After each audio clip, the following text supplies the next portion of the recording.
રોકડ ગતિએ ચાલતી સુરત રેલવે સ્ટેશનના રીડેવલપમેન્ટની કામગીરી પ્લેટફોર્મ નંબર 4 બે મુદ્દત વીતવા છતાં બંધ. સુરત રેલવે સ્ટેશનના રીડેવલપમેન્ટની ગોકળ ગાયની ગતિએ ચાલી રહેલી કામગીરીને પગલે પ્લેટફોર્મ નંબર 4 મુસાફરોની અવરજવર માટે બંધ કરી દેવામાં આવ્યું છે. પહેલા 90 દિવસ માટે બંધ કરવાનો નિર્ણય લેવાયો હતો. ત્યારબાદ 2 વખત મુદ્દત વધારવામાં આવી હતી, પરંતુ આ મુદ્દત વધારાયા બાદ પણ કોન્ટ્રાક્ટર કામગીરી પૂર્ણ કરી શક્યો નહીં. વરસાદને પગલે અવારનવાર કામગીરી ખોરંભે ચડી હતી. બીજી વખત મુદ્દત વધારો 30મી સપ્ટેમ્બર સુધીનો આપવામાં આવ્યો હતો. રેલવે સ્ટેશન પર પ્લેટફોર્મ નંબર 4 છેલ્લા 4 મહિનાથી બંધ છે. પ્લેટફોર્મ નંબર 4 પરથી ઉપરથી ટ્રેનોને ઉધનાથી દોડાવવામાં આવી રહી છે.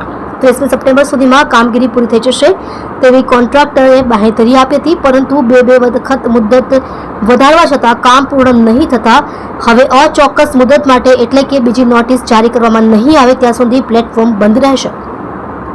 હવે 30મી સપ્ટેમ્બર સુધીમાં કામગીરી પૂર્ણ નહીં થતા કંપનીએ ત્રીજી વખત મુદ્દતમાં વધારો માંગ્યો હતો, પરંતુ આ વખતે કઈ તારીખ સુધી બંધ રાખવું તે અંગે કોઈ ફોડ પાડવામાં આવ્યો નથી.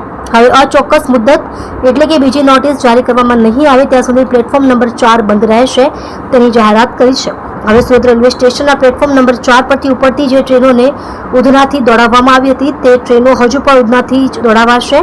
દિવાળીને હવે 1 મહિનો બાકી હોવાથી એક્સ્ટ્રા ટ્રેનો દોડાવાશે, તેથી પ્લેટફોર્મ નંબર 4 ટૂંક સમયમાં કાર્યરત કરી દેવાશે. તમે જોઈ રહ્યા છો કેપી ન્યૂઝ ચેનલ રફીક શેખની સાથે.